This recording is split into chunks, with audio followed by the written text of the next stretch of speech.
So today on .com Secrets, we're going to be discussing the second secret, which is hook, story, offer.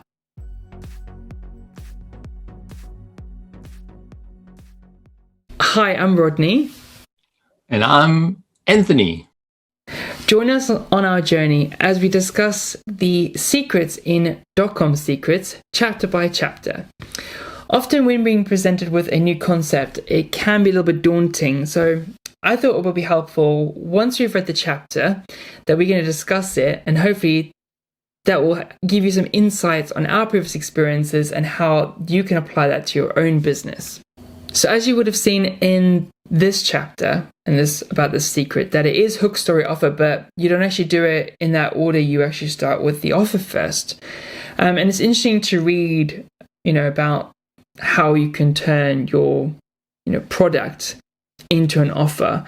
In the last company that we worked, we had a price list and we had all the products listed on there. And often we would be asked about this one item and we'd tell them about it, which is the starter kit, which included the training and all the products you need to begin with the company. But people just wanted to buy the products separately. And we said that they would buy the training and the products separately, but we said it would cost them more. And then it got me thinking on that one where in all of the because we didn't control the advertising that was made for that. It was all done by the head office. So, and I noticed that on the advertising that none of it listed what the offer was. It just had the product and it had the price. So it never showed what it encompassed. So I remember going through, with you, listing out all the products, listing the training, finding out what is the actual deal and then spelling it out, in so many words of like saying, so it turned it from just being the product, as a commodity to it being the offer so people could actually see what is it that they actually got, the saving that they got, and then as part of that. And literally just by doing that and changing the advertisement that was put in, I noticed a change straight away, because then the people that would call, rather than saying, oh, I wanted to buy this and then this, or, buying it separately, when we said, it makes no sense to do it this way, you get the offer, they got that straight away. So that was the first example that came to my mind when we were doing that. Just by simply listing, I'm sure there's companies out there that they know that they've got offers that they are doing already, but it may not be spelled out in so many words to a new customer. And me as a real example, just doing that, it did work.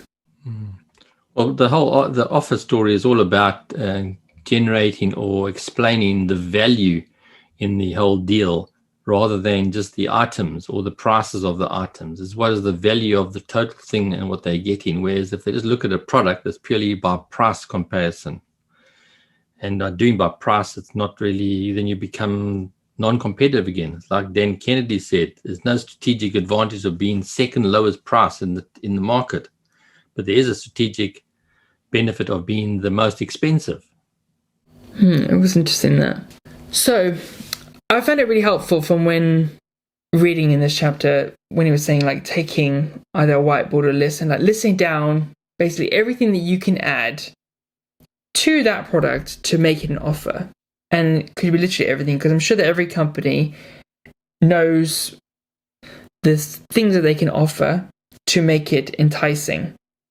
And I did find that helpful, looking at that and seeing what they might be interested to buy and compiling that. And I remember that we had, and if we can use that example again, because it just applies, the starter kit for this company. It was an entry offer that we offered to people coming into it. And we used to exhibit at beauty shows, and we had that kit was on offer there. And it was discounted again. So like there was a show discount. I'm sure you remember this. And it was actually your idea. I don't know if you remember this. It was saying like, what? If they're going to go to a show, they're going to be presented with many companies, and they're going to be like comparing, everyone the same. And we get inquiries before the show.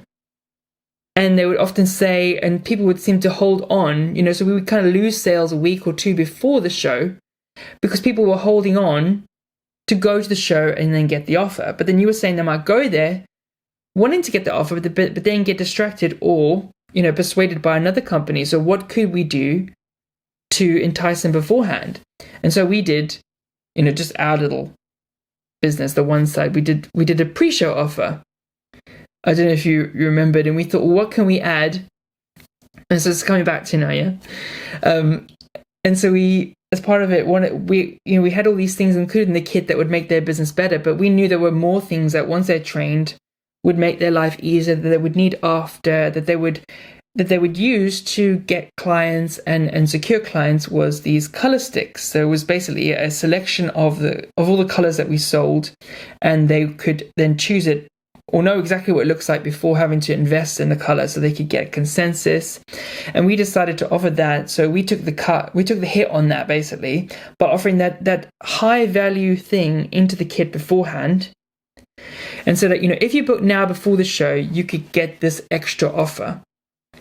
And then, I do remember that was quite a good deal, I think. And that did work really well, I remember. And we also had these extra colors that we added in. So we made it like so good, right? So anyone calling, they were like, well, why would I wait for the show? I might as well get it now. And then so we were able to book. Yeah, hence the whole thing about adding value to the offer. The other thing we have to, which I picked up from what you said, is that the value add, all the things around the product, the value must be relative to what the product is. It must enhance the product that you're selling. It mustn't be just a random product or random bonuses or random add-ons. It must be something to solve another problem, because whenever you give them something, it also sometimes creates another problem. So your components within the whole offer must be complementary and assisting each other. So I know the next section is the story selling. And we understand from it, it's a story that increases the perceived value of what we have to offer. I'm trying to recall what we did. I remember speaking to many customers on the phone, potential leads on the phone, and advising them of what they could do with the system. I guess there were stories of how they set up, stories of relatability that they're. Is it possibly like whether it was right for them, like with it, because there were some people that were home therapists and there were some people that were working in salons, and I guess the home therapists came in thinking that they were complete beginners and it wouldn't be something that they could accomplish, where we would advise them, I guess, that the majority of people that we used to deal with were actually home therapists and that it was a viable thing. So I guess in that sense the stories did enhance the package in a sense for them, because they could see that it was something that they could do. Maybe this is a thought. A lot of the people in the marketplace, we were selling to technicians or people who wanted to be trained technicians who normally worked in salons. However, some people wanted to break away and not realize in what they needed to go. And hence the reason why we gave them a totally encompassing offer from training and the product, so they would not have to think, because most salons had product and components and tools around them. So this way we would give people the whole starter package from A to Z to do the whole home therapy thing. And people prefer to work from home. Well, people were starting to find it appealing to work from home, which they could work around their time rather than work around the salon time. In other words, they could work weekends. They wouldn't have to ask people to open up shops and open up the salons, etc. So they could really tailor their business around them. And also they could also work their business in mornings and or afternoons, depending on their child care situation or children at school. So the beauty of the whole system was that people could get involved in our product or the product range or this direction, is because they could tailor it around their lifestyle and add and increment their income according to their situations. So the final section of the hook story offer, which is the first the first part now, which we actually do at the end, and it's the hook, and we know it's the hook that grabs the attention for your story. And I find it funny that he said in there, that he never really knows which ones are going to grab the market's attention, which is why it's important to keep testing.